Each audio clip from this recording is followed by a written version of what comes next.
Mike, tonight we really have a celebrity to talk to.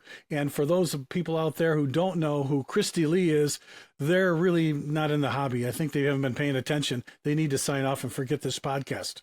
Yeah, exactly. Yeah, she's known well around the world and for all array of amount of things. So So we have to welcome you, Cristy Lee. Thank you for joining us tonight on the Mustang Owners Podcast. Hi And guys, your thanks for having me. and your furry friend. Yeah, yes, he saw the treat container and unfortunately he has eaten all of the treats, so I have nothing for him except love, which is inadequate apparently. So Well, the treats are going to be all of the listeners tonight to talk to you, Christy. We know so much about you. Everybody that's followed your career in the hobby and all the things you've done as an automotive celebrity. But, this is the Motor City and we're Mustang people. So we're going to have to try to push you for a little bit of information about your roots and how you got involved in this. And, Mike likes to talk to you about you being a dancer with the Detroit Pistons. And I know you no, were Red Wings, Red in the Wings. Red Wings game. You were It wasn't. yeah, didn't Yeah. you dance? I was on the Pistons dance team and I worked for the Red Wings. So Oh, I did not know about the Pistons. Okay, Hello. We're here to Mike. We're here to inform. I knew she did something with the Red Wings. No, Sorry, amateur. I didn't really talk about that for like years because I was on the Pistons back in like '06, Yeah. and I just did like an Instagram video like a couple weeks ago talking about it, and now like everybody wants to talk about Well, yeah, it. because Yeah, because they're in the playoffs, right? yeah, They are, and they the, are. and the Red Wings aren't. Yeah, Yeah, the Red Wings aren't. that's right. So, Christy, so the biggest question we had is like most people will, they grow up wherever and they say, I'm going to go to Hollywood and make it big. But you started in Florida and moved to Detroit. Yes. Yeah, Now- I did it backwards. So usually people come from Michigan, they go down to Florida, they retire, or they snowbird, do little like, one season here, one season there in the warm, take advantage of the warm climate in each location. But yeah, I did it backwards. I moved from beautiful, sunny Daytona Beach, Florida, 300 days out of the year to Detroit, Michigan, back in 2005, actually, Wow. to invest in real estate of all things. So, that was a huge move and I haven't looked back. So this year actually marks my 20th year moving to Wow. Michigan and moving to Detroit. That's so, Mike. Can you believe Wow. that she didn't come here to tear cars apart, meet Mr. Ford? She Yeah, I did came not know here. that. You know what I mean? She came here to invest in real estate. And now, Christy, if you were in real estate in Detroit right now, it's hot, especially around the Michigan Central Station and around the New Center area. Real estate's actually booming. It's just you were 20 years too late for that. I think investing in that area and in Corktown and all those kind of like up and coming areas in Detroit, there's a lot of commercial real estate in those areas as well. Yeah. I was definitely more on the residential side than anything, but yeah, you're absolutely right. Investing in those areas was, 20, 30, maybe even 35 years ago. Yeah. And a lot of those commercial properties have kind of been held by bigger corporations, by, big investors for a very long time. But yeah, it's definitely starting to boom now. And it's really actually pretty exciting to see Detroit just changing a lot over the past, couple decades. Oh, And you're absolutely. doing rehab houses, right? What's that? You're rehabbing some houses, aren't you? Yes, yeah. So I'm still an active real estate investor. I am actually a licensed salesperson in the state of Michigan, but I don't really act as a real estate agent, except to broker deals myself for investing. But yeah, so I have an investment property right now that's under construction. So that's going to be a quick flip. And then I also work with clients on general contracting services and interior decor and renovations as well. So have a couple clients and a couple projects ongoing. In addition to all the car stuff that I do, that's like my side gig. Well, when Are you you still doing the TV show for the houses as well? I do still work with HGTV. I actually filmed a show with them the end of last summer. It was called 100-Day Hotel Challenge. It was pretty fun to be on a challenge competition show on HG because that was something I hadn't done before. And my team won. I won. My Awesome. team won, and then our overall team won as well. So that was a really cool experience. And it was really fun to be part of a competition based show. Awesome. so tell us, Yeah, you got your motorcycle bug while you were in Florida before you got to Michigan, right? I did. My dad was not only an auto mechanic and shop owner, so I kind of was around cars like my entire upbringing. But he was also, at one point, he was an instructor at the Old American Motorcycle Institute, AMI, Oh, yeah. in Daytona. So my dad was really into motorcycles growing up as well. So he had a dirt bike and everything, and he used to rip me around when I was a little kid, just in the yard, and then kind of kick me off and actually go and ride the dirt bike with his buddies. But I just kind of grew up around motorcycles as well. So he tried to kind of keep them away from me. I always wish I begged for a dirt bike and, like a shifter cart or something really rad like that when I was a kid. And they ended up getting me like a bicycle with training wheels when I was like 7 or 8. Like, yeah, like I wanted a go-kart. Like, what is this shit, you know? What is this? So yeah, as soon as I turned 18, I went and got my motorcycle license. And then I went and bought a motorcycle. So And then Mike, when she brought it up here, she had to get snow tires for the motorcycle. Yes. Oh, so Cristy, coming from Daytona to Michigan with 2 wheels for sure, because obviously in Daytona you can ride year round. There's a lot of motorcyclists. There's obviously huge motorcycle based events in Daytona. So yeah, it was a big change coming to Michigan. no, so and there's not as many bikes. So now I know most people that listening tonight, Cristy, they remember you from the All Girls Garage, and a lot of it. Let's face it, Mike. A lot of our friends watched it, and they knew Cristy from that show. But I think a lot of us watched it because we wanted to see just how we felt these girls were mechanically inclined. Were they reading the cue cards? But and there's something, Cristy, and you know this from meeting so many crazy guys in this hobby, that there's something about your girl getting greasy and working with you in the garage. It's just something we like about that. But you must have had, it's not just an aptitude for it. You must have actually enjoyed doing that because it looked like it. yeah, absolutely. I mean, we definitely had no cue cards. We didn't have any scripting, anything like that. I mean, obviously we had product integrations and we had different parts and materials that we were utilizing within the show. So yes, of course, especially when you're talking about a product or features and benefits of a product, you have to kind of stay on script, I guess you could say, with things like that, Yeah. which is pretty much to be said for anything in television in any perspective.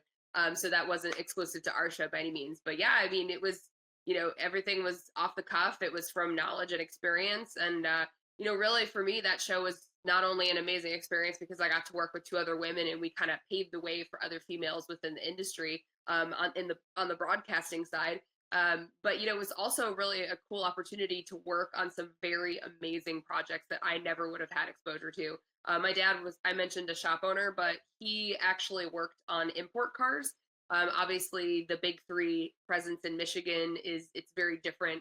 The climate is very different in Florida with the types of manufacturers and the presence of the big 3 there. So import was kind of the thing, and certainly not fancy cars, like the Nissans, Toyotas, Volvos, like, you know what I mean? Those kind of cars, not like exotic cars. But yeah, then moving here and getting immersed in Americana, and then being on All Girls Garage, getting a chance to work on cars that I had never been around, really rare cars, unique collector classic cars, unique builds and projects. Without that show, I never would have had the opportunity to work on some of those cars. So that was a really cool part of it. Mike and I, was it when Mike, was it 10 years ago we came up with that? Was it more than that, Mike, when we came up with our tagline, everybody's got a Mustang story, and then it got ripped off by everybody? And Yeah. Cristy knows about that because I'm sure everybody tried to be Cristy Lee at one point of their life. So, Cristy, we really want, and our listeners really want to know, what is your Mustang story? I mean, that it's such an American car. It's such an iconic car. And, most of the ladies I know that have been involved in the hobby like Chevys. So I don't hang with them. So what is your Mustang story? I mean, I am a lover of all things cars. I mean, there's definitely like a handful of things where it's like, that's not really my style. So there's obviously stuff, types of cars and manufacturers that I gravitate towards. Same can be said with motorcycles or food or shoes or anything, Yeah. right? But I honestly, I kind of love a lot of different cars. So I wouldn't say that I'm like brand specific. And my Mustang story is actually kind of funny because I have been shopping for like ever trying to find like the perfect Mustang. And I'm so torn between wanting like another like kind of project car, definitely not like a full blown like nut and bolt resto because I already have way too many projects. But I'm torn between wanting like a semi project car, maybe some upgrades on it kind of project, or just getting something that's like pretty much turnkey, ready to go, and not having to spend like a ton of time getting it up and going. I'm also like really, really big on certain classic cars, especially like maintaining that authenticity. So I would say the one thing about me with cars is I'm really specific about, do I want this car to be bone stock or as close to bone stock Mhm. and appreciate that stock presence that it has? Wow. Or do I want something that has a little bit of that, like, pro street touring, resto mod kind of feel to it? Those are two different worlds of which I rarely ever cross over. And I definitely think that I lean more towards like the stock girly kind of vibe, which, as I'm sure you know, being a restored, bone stock, well maintained classic Mustang is a challenge.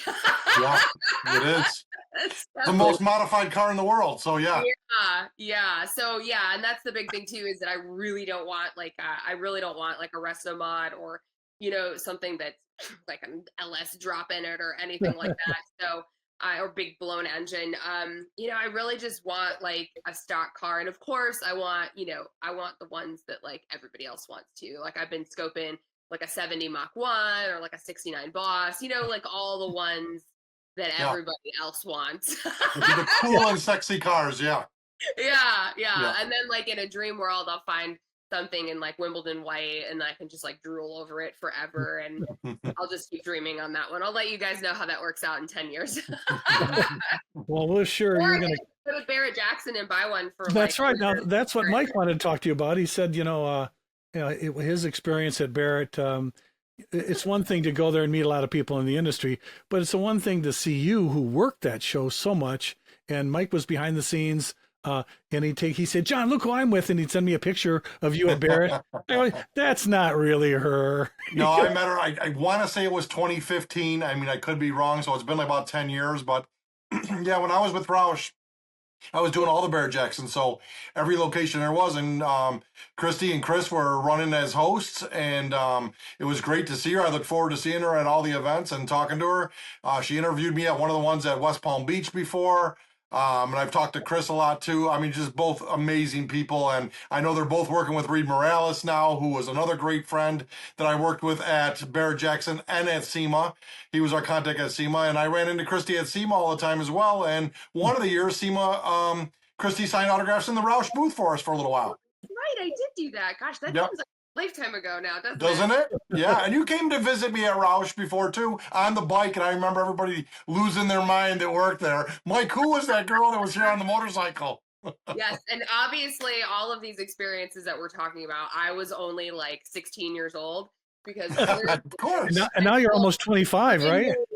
young now, and all of that time that has passed, I clearly have not aged that much, so don't do any math there. Yeah, Barrett was really fun. I mean, Barrett Jackson was amazing because you just get to see the best of the best when it comes Yeah. to collector cars, just getting kind of exposed to that whole scene. And again, that wasn't really like a lifestyle that I grew up around. So being around all those amazing cars, getting to see them firsthand, getting to see what they sell for and really understand the car market was Yeah. just awesome. So awesome.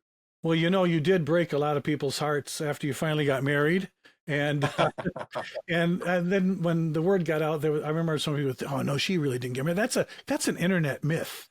But obviously, married life is treating you well, and your husband lets you do all the crazy things that you're just not stopping, Cristy. I mean, nobody on HGTV is messing with cars or vice versa, but you're that I one love person. that. He's gonna love that line that I like, that he like lets me do stuff. Yeah. Yeah, I'm definitely thinking it's the other way around. Yeah, I think we're both junkies, so we kind of like feed on each other with that when it comes to like cars and motorcycles and racing and all those things. So yeah, I'm as much of an advocate for all the things that he loves as he is for all the things And that I love. It's a blessing and a curse. I couldn't help but notice you guys got married at the old Packard Proving Grounds. We did. What we a did. cool place! Who picked that out? We both picked that out together, actually. My best friend, Kelly, who Mike, you actually met her, sorry, at Auto Show. She was with me. Yeah, her good friend happens to work there. It's just such a small world. It really is. And we went, and I basically said, like, I'm not like the wedding girly. That's not really my jam. I basically was like, I'm gonna look at like max 2 venues, and I'm pretty much either going to decide on one of those or pick something sight unseen, because I'm not doing the like let's look at 400 different venues. I don't Yeah. know way. And Yeah. we just wanted to have like a really big party. But as soon as we walked in, we were just like, this is the place. Like we're having it here because it was perfect. It just had that, car nostalgia, that historic feel. Obviously, they have a ton of beautiful Packard cars on display there. Yeah. Our ceremony was in like the old garage, which is just awesome. So it was the absolute perfect venue, and I definitely recommend it for anybody that wants to have an event or host a gathering of any sort. There, it's a great place. And Mike- huge Detroit history right there. Yeah. Mm-hmm. Oh yeah. Where else would you still expect have here? a section of the track left too. Yeah. Our wedding was in November, so it was like a little brisk outside to do anything out there. But I think like summertime, like that row of trees they have that leads up to like the old timing scoring tower and like the little section of test track that they still have. It's a really, really cool venue. Well, Mike, they always told me if you ever get to talk to Cristy, don't ever ask her what's next, because Cristy, your background had been so varied, and I mean, from racing bikes to working on cars for TV shows, or HGTV, working on houses. Then you got married, you had your little health scare, and you really came through that. Everyone was praying for you because we love you so much, and to see you, we just want to see you out there. You know what I mean? And then Mike and I walked into, what was it, Mike? Was it the Autorama? We seen her at the auto show and at Autorama. Oh, no, so we walked in and we saw a Cristy Lee thing out in front, and we said, "Oh." Yeah. Mike says, "Hey, take my picture next to Cristy." So I take your picture, and then we walk in, and then you're there. I go, there she is. Forget the picture. He goes, "Let's go in front of Cristy." But we did that. Cristy, do you remember? Like every time at SEMA, I was walking in to get our passes or whatever it is, and I always happen to just bump into where Cristy was. That's happened this year. But Cristy, so I mean, you've got to, I hate to ask you this because I don't like somebody saying, "Oh, what's your favorite?" But you've done so many things. Some people would say that you're just a loose lug nut and you're flying around through life, going whatever attracts you. And other people would say there's got to be something that you're starting to gravitate to as you get more than 25 years old. I'm like that loose bolt in the factory that's like stuck inside your door, and you're like super pissed because you just bought the car. You're like, I really don't want to take that door panel off because you know that those crappy little plastic retainer clips are never going to go back on the same. But I'm just like in there. You can hear me, and I'm making noise. Sometimes I'm a little more quiet, but sometimes I'm a little more loud, but I'm just kind of bouncing all over the place. But really, I'm kind of contained, so it's like organized chaos. That's kind of like how I would probably describe myself. But yeah, I mean, I got, a million projects going on as always. I'm actually getting on an airplane and going to LA for a press event tomorrow morning, and I haven't packed or any of that fun stuff yet. So, me, my flight's at 8. Woohoo! That's like a quick 24-hour trip. And then besides that, I'm just been doing a lot with social media lately, putting a lot out on my Instagram, Facebook, and TikTok. Doing a lot of social content and having a lot of fun with that, doing fun car videos, funny car videos too. I'm still working on projects in my shop. My BMW is on the lift. Been building that as a track car. I was able to do a couple track days and a few drop-in races last year, so I'm hoping to do more of that. I'm hoping to do a little sports car touring racing with USTCC later in the summer this year, dropping in with the team and doing a little kind of endurance racing with them as well. Now that I have my race license, and I finally raced my Ninja 400, my motorcycle.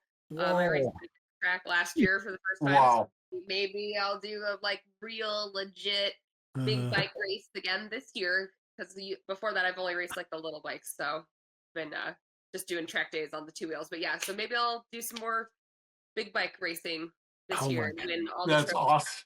That's awesome. So obviously you're bored. No, John, I gotta say something too. The biggest props I got at Roush one time. So I used to I was in charge of the Roush after party at SEMA every Tuesday night. And I said something to Cristy and I said something to Courtney Hansen. And they both showed up the one night too there. And everybody's like, how the hell did you get them there? I said, I didn't know for sure if they were coming. I know their schedules are beyond packed while they're out there, but they did stop by and everybody still talks about it to this day. Remember when Cristy and Courtney came to the party? Yeah, and I look like her weird cousin that comes with her. Yeah, she's Courtney, hold my hand across the street. I Well, feel like see, a little sad when I went there. I mean, she's gorgeous. I adore Courtney, but it's just we're the dynamic duo, and we're Yeah, it was so much fun. Yeah. well, so the difference between Mike and me is that when I invite someone to my little insider party, it's Bob from the Bob's Car Wash down the street. And you get the glamour girls from the automotive industry. You're amazing. But Christy, the other thing we have going. I mean, a lot of people when they get to your stage of a career where you've done so many different things, they always do something like they have their own line of something. So we're hoping that you could buy a factory of car parts that were made in China and bring them over here and make parts that when we put them on our car, they don't fail in the first 5 minutes. Or maybe you're going to do a fashion line, or you're going to do some, workout clothing, something that you do on HGTV. You're going to do something with your name on it, right? yeah. I mean, I'm actually working on a few of my own projects and collaborative projects right now to kind of do some things along those lines. I don't know about skipping out on those tariffs and getting stuff over from China here. I can't really. I don't really know if my my stamping business trying to create OE replica parts is really going to take off. Because none of that stuff ever mounts exactly like OE, and we all know it. So Absolutely. never Never. does. Either But yeah, doesn't. I've got a few projects kind of in the works right now, maybe some merchandise and a couple other collaborative efforts too. It's just hard because I'm a girl, and so I also want to market to women in the industry too, but women in this industry are super baddies, and they're also really tough, so they're really particular, and that's an amazing, awesome thing. But it's different, so I'm kind of marketing to two very different audiences, I guess you could say. I've got the not that I want to make the sexes divided, but you've got the male audience that just loves cars and they're enthusiasts, and then I've got the female audience that's car baddies. So just different. But yeah, I've got some stuff, in the works. As we'd expect, Mike, that was going to happen. But Christy, what you probably don't realize is that we're on the ground every day. We talk to a lot of people, and I've made the mistake to go up to a car show and ask a couple. I said, "Hey, is this your car? Where'd you pick these wheels?" He goes, "That's not my car. That's her car," and she picked out the wheels. And you, being the trailblazer in this, there's so many women now who are on YouTube or doing stuff in the car hobby that 10 years ago you wouldn't have seen them, but you open those doors for them. And I know you probably don't hear this enough, but your work in the automotive hobby has really opened doors for not just women, but for guys who appreciate women who can get into our hobby and roll up their sleeves and have as much fun as we've had. So everybody out there wants to thank you for what you've done for the hobby out in general. No, I mean, thank you, but thanks for paying attention and being supportive of the things I love doing. But really, no thanks needed, because I'm kind of just doing what I do, and I just happen to love doing television and being in production and being part of that, and I guess I'm pretty good at it. So I just kind of made an entire career and an existence professionally out of doing the things that I love doing. And if the cameras weren't rolling or aren't rolling, I'd still be doing all of that.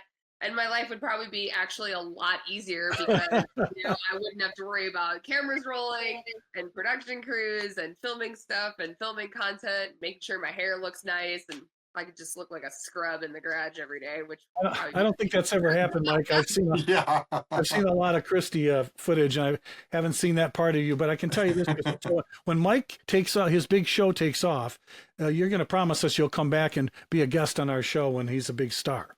You know it. Okay. No, I treasure our friendship, Christy, for, like I said, I think it's been 10 years already. And I just love when we get to run each other and catch up. Yeah. It's always nice running into car fan people at different car events. Yeah. Well, we have to thank you for taking time out of your busy schedule, and I hope you don't forget anything you got to pack for your flight tomorrow, just because of the Mustang Owners podcast. But it's a real treat to see you and talk to you, and we really want to stay connected with you down the road. Best of luck on everything that you do, even though you don't Absolutely. need luck.